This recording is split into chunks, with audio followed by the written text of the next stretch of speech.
Hello everyone, welcome back where we sometimes talk about thrillers on Thursdays, and today we're not going to be talking necessarily about books. Instead, I'm going to be doing a recap of the Halloween party that my family held. And at the end, I think it was of my last video, I asked you all if you wanted to see this because it's not the type of thing I normally post, and I got a ton of yeses back. And it is November 16th, the time I'm filming this part, the intro, which I'm curious what your thoughts on November are, because we're all big Halloween fans. Is it a time of mourning where you're upset Halloween is over, or are you just ready and excited for Christmas? I fall on the side of I get sad when by like October 10th, all the Halloween decorations are picked over and gone, and I see Christmas coming up. It just feels a little bit wrong when Halloween hasn't even happened.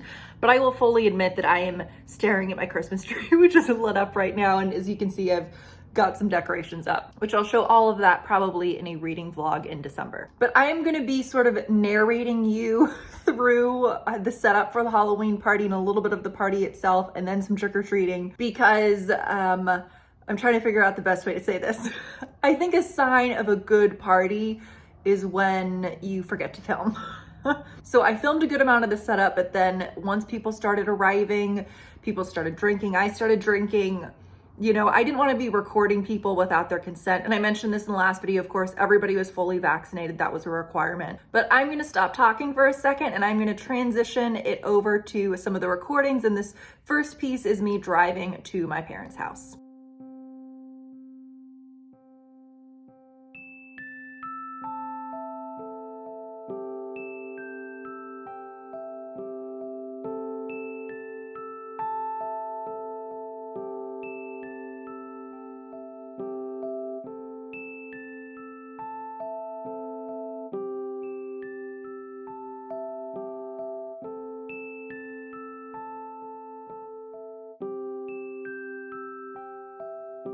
It's Leo! Leo! I haven't seen Leo in a month. Yeah.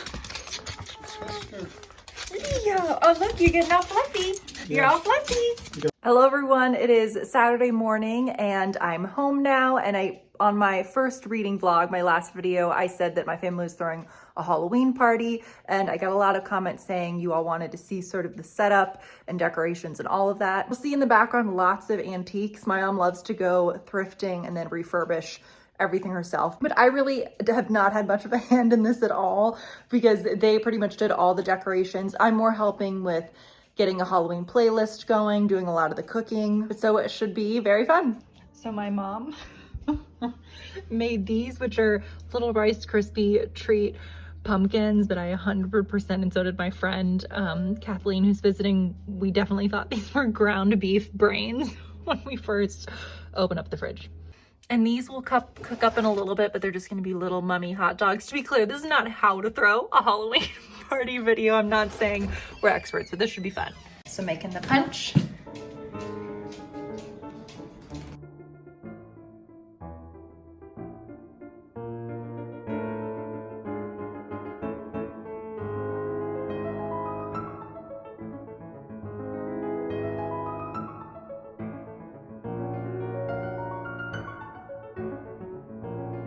So this is where we're gonna lay out all the food, and the Halloween town is going.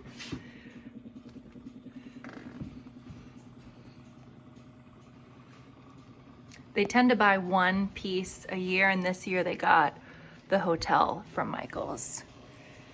Look at that, it's crazy. This is the first time they've ever bought one that's this big, and they've been collecting these over about 10 years or so. This died recently, just too bad. But we're gonna have a scavenger hunt, and one of the questions is gonna be, for example, how many ghosts are in the Halloween town. I'm covering up her last name, but when people come in, here's what they'll be handed. Obviously, we're not having a full agenda, but just high level. And then my friend is really great at tarot cards, so she's gonna read some. As I said, I'm gonna be popping in every now and then because my filming for this was very erratic.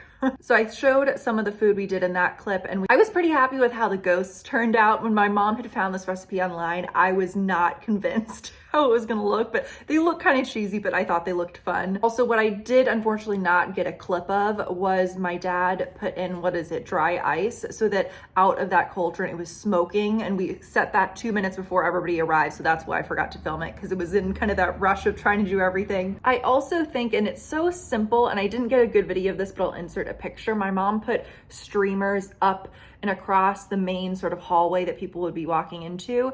And it sounds so silly, but I think that we get so into buying, you know, big decorations from TJ Maxx and Home Goods, which of course I love, but we forget about the simple stuff.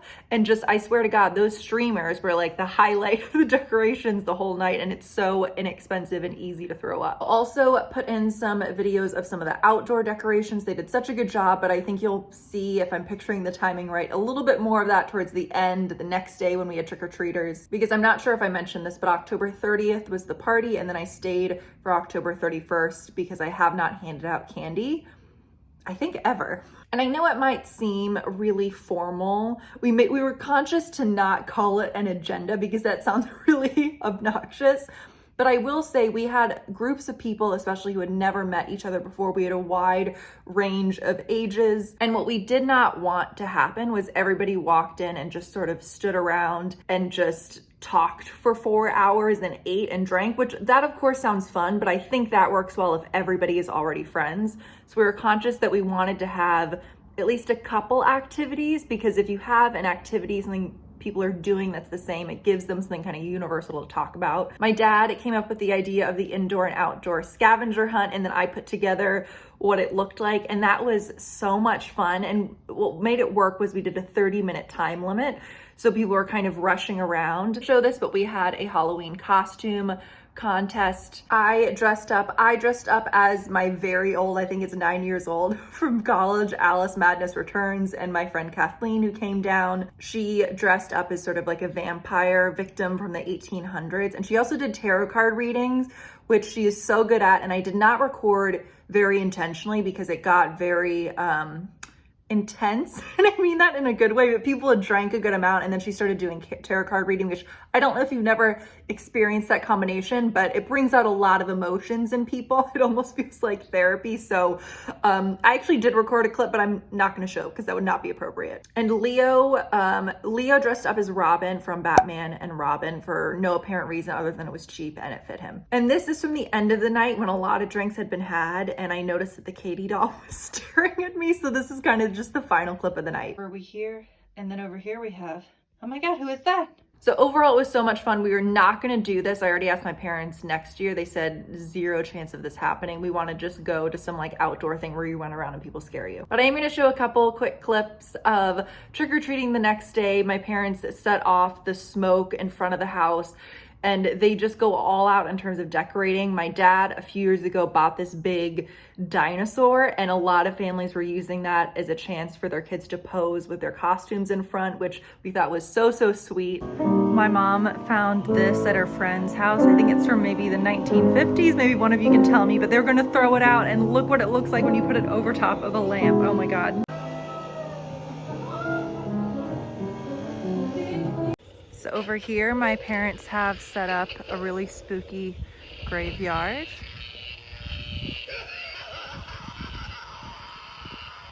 And my dad and brother literally climbed up on the roof. This is, it's only 1 story up, so it's not super high. It's over the garage, but look at that.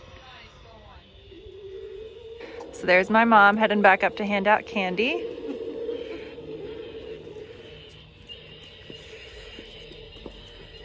All the pumpkins, skulls, and then the most intense piece is definitely the giant dinosaur. And then we've got some dry ice going. And here's Leo. And here's Leo having a full-on panic attack. He doesn't like it. Leo's freaking out. He doesn't understand why all these people are coming into our house. But he's got his bandana. Look at that. We were so lucky to have tons of trick-or-treaters. Our neighborhood really does go all out. I think it also helped that they set a specific start and end time so that everybody just kind of came out at once. And I've noticed, I saw so much on Twitter, people saying that they got no trick-or-treaters and that kids don't really trick-or-treat anymore and they do trunk-or-treats, which I don't mean, I guess I'm getting to that age where we say like back in my day, but that depresses me. So I can't even articulate. It's so silly, but it made me really, really sad that a lot of kids these days don't get to experience trick-or-treating and instead walk around in a parking lot to people's trunks. I understand it's safer, and maybe I'm not a parent, so I should not be judging whatsoever. It's not my lane, but it made me really sad. But we were lucky to have tons of trick-or-treaters. So that is everything I had for Halloween 2021. I know that for us, it's a little bit of a sad time in terms of Halloween ending, but I'm personally really excited for the holidays. So let me know, how was your Halloween? Did you get any trick-or-treaters? What did you do? Did you stay in and have a cozy movie night in? Did you have a Halloween party? But again, hope you all are doing well and staying safe, and I'll see you in the next one. Bye.